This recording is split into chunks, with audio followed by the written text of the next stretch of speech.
പണ്ട് പണ്ട് നെബുക്കദ്നേസർ എന്ന് പറയുന്ന ഒരു രാജാവ് ഉണ്ടായിരുന്നു. നെബുക്കദ്നേസർ രാജാവ് ഇസ്രായേലിന്റെ ഭരണം ഏറ്റെടുത്ത സമയം. എന്നിട്ട് അങ്ങനെ ഇരിക്കുമ്പോ രാജാവ് സുന്ദരന്മാരെയും ബുദ്ധിമാന്മാരെയും രാജ്യഭരണത്തിന് സഹായിക്കാൻ നിയമിച്ചു. അതിൽ നമ്മുടെ കഥയിലെ കഥാപാത്രവും 3 സുഹൃത്തുക്കളും ഉണ്ടായിരുന്നു. പണ്ട് നമ്മൾ സൺഡേ സ്കൂളിൽ പഠിപ്പിച്ച അതിസുന്ദരനും സത്യസന്ധനും ബുദ്ധിമാനുമായ ഒരാളുടെ കഥയാണോ? ബിന്ദു ആന്റി കേക്ക് അല്ലേ? വേണ്ട, ഇനി ബിന്ദു ആന്റി ബാക്കി പറ. 3 വർഷത്തെ പരിശീലനത്തിന് ശേഷം രാജാവ് ഇവരെ കൊട്ടാരത്തിൽ തന്നെ സഹായിക്കുന്ന ആളുകൾക്ക് പരിചയപ്പെടുത്തി. കാലക്രമേണ നമ്മുടെ കഥാപാത്രം രാജാവിന്റെ സ്നേഹവും പ്രീതിയും ഒക്കെ പിടിച്ചുപറ്റി. എന്നിട്ട് പല പ്രശ്നങ്ങളെയും ഇദ്ദേഹം നിഷ്പ്രയാസം പരിഹരിച്ചു. പ്രായത്തേക്കാൾ ബുദ്ധിസാമർഥ്യം തനിക്കുണ്ടെന്ന് ഇദ്ദേഹം തെളിയിച്ചു. ചെയ്യുന്ന ജോലിയിലൊക്കെയും ആത്മാർത്ഥത പുലർത്തി രാജ്യഭരണം മാറി മാറി വന്നു. കൊള്ളാലോ കഥ. എന്നാ ഇനി നമുക്ക് ബാക്കി കഥയൊന്ന് കണ്ടാലോ? ഓക്കേ, കാണാം.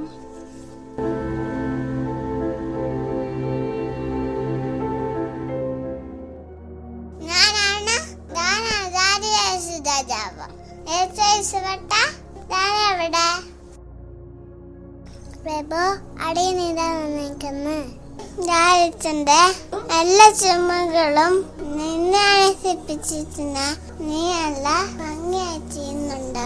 ശരി രാജാവേ. ദാനിയേൽ യഥാർത്ഥ ദൈവവിശ്വാസിയായി ദിവസവും 3 നേരം അദ്ദേഹം ദൈവത്തോട് പ്രാർത്ഥിച്ചു വന്നു. രാജാവിന്റെ മറ്റു ദേശാപതിമാർക്കും മന്ത്രിമാർക്കും ദാനിയേലിനോട് ദേഷ്യം തോന്നി. കാരണം എന്താണെന്നറിയാമോ? അവർക്ക് ദാനിയേലിന്റെ കൽപ്പന അനുസരിക്കേണ്ട വന്നു. മന്ത്രിമാർ ഒന്നിച്ചുകൂടി ദാനിയേലിനോടുള്ള മഹാരാജാവിന്റെ വാത്സല്യം ചർച്ച ചെയ്തുകൊണ്ടിരുന്നു. ഇങ്ങനെ പോയാ ശരിയാവത്തില്ല. ഞാൻ നിന്നെ ചൂടുള്ള ചുമകള് ഏൽപ്പിച്ചതാണ്. നീ എല്ലാം ഭംഗിയായി ചെയ്യുമല്ലോ. എന്നറിയുമെന്നും ഞാൻ രസങ്ങളെ പരീക്ഷിക്കാൻ രാജാവേ.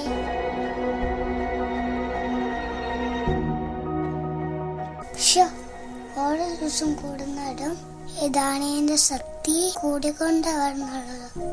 രാജാവാണെങ്കില് അവൻ പറയുന്ന മാത്രമേ കേൾക്കത്തുള്ളൂ. തങ്ങളുടെ ജോലി പോകുമെന്നും വീണ്ടും തെരുവിലിറങ്ങി മൺപാത്രങ്ങൾ വിൽക്കേണ്ടി വരുമെന്നും വിചാരിച്ചിരുന്ന മന്ത്രിമാർ ദാനിയേലിനെ കൊട്ടാരത്തിൽ നിന്നും പുറത്താക്കാനുള്ള തന്ത്രങ്ങൾ ആലോചിച്ചു. ഇവർ ദാനിയേലിനെ വളരെ അടുത്ത് വീക്ഷിച്ചുകൊണ്ടിരുന്നു. എന്നാൽ മന്ത്രിമാർക്ക് ദാനിയേലിന്റെ മേൽ യാതൊരു കുറ്റമോ കുറവോ കണ്ടെത്താൻ സാധിച്ചില്ല. ദാനിയേൽ ഒരു തികഞ്ഞ ദൈവവിശ്വാസിയാണെന്നും ദിവസവും 3 നേരം പ്രാർത്ഥിക്കുമെന്നും അതുകൊണ്ട് തന്നെ ജനങ്ങൾക്കിടയിലെ കണ്ണിലുണ്ണിയാണെന്നും അവർക്ക് മനസ്സിലായി.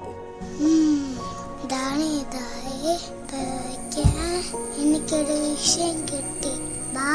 മഹാരാജാവിന്റെ അടുത്തേക്ക് പോവാം. രാജാവേ, അങ്ങയുടെ വ്യക്തിയെല്ലാം ജനങ്ങൾക്ക് നന്നായി ഇഷ്ടപ്പെടുന്നുണ്ട്. നമുക്കിത് ആഘോഷിക്കണം. എന്താണ് ചെയ്യുന്നത്? 30 ദിവസത്തേക്ക് എല്ലാവരും രാജാവിനെ മാത്രം ആചരിക്കുകയുള്ളൂ.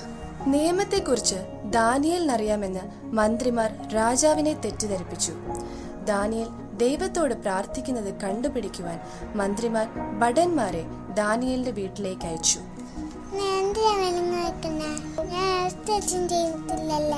ദാനിയേലിനെ വിലങ്ങ് വെച്ചുകൊണ്ട് വരുന്നത് കണ്ട രാജാവ് മേലുദ്യോഗസ്ഥന്മാർ ദാനിയേലിനെതിരെ ഉണ്ടാക്കിയ കെണിയാണെന്ന് മനസ്സിലാക്കി വളരെയധികം ദുഃഖിച്ചു.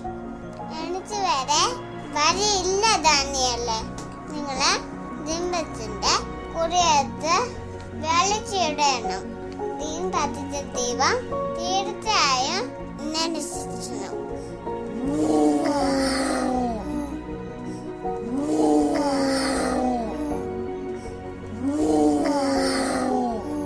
ദാനിയേലിനെ മരണത്തിന് വിധിച്ചതിൽ മഹാരാജാവ് ദുഃഖിച്ചു.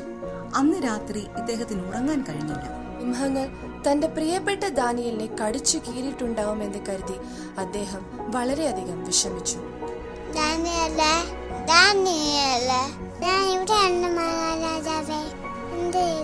ദൂതന്മാരെ അയച്ച് സിംഹങ്ങളെ വായടിച്ചു കഴിഞ്ഞു. രാജാവ് ദാനിയേലിനെ സിംഹത്തിന്റെ ഗുഹയിൽ നിന്നും പുറത്തു കൊണ്ടുവരാൻ കൽപ്പിച്ചു.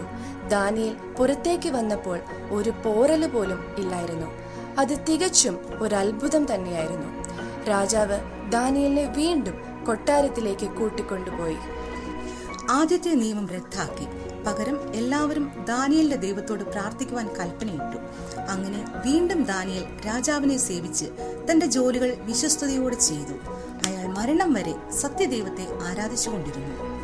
പ്രിയപ്പെട്ടവരെ, ഞങ്ങൾ കൊച്ചു കൂട്ടുകാർ നിങ്ങൾക്കായി സമ്മാനിച്ച ഈ വിശ്വാസത്തിന്റെയും ആരാധനയുടെയും കഥ നിങ്ങൾക്ക് എല്ലാവർക്കും ഇഷ്ടപ്പെട്ടു എന്ന് വിശ്വസിക്കുന്നു. Thank you.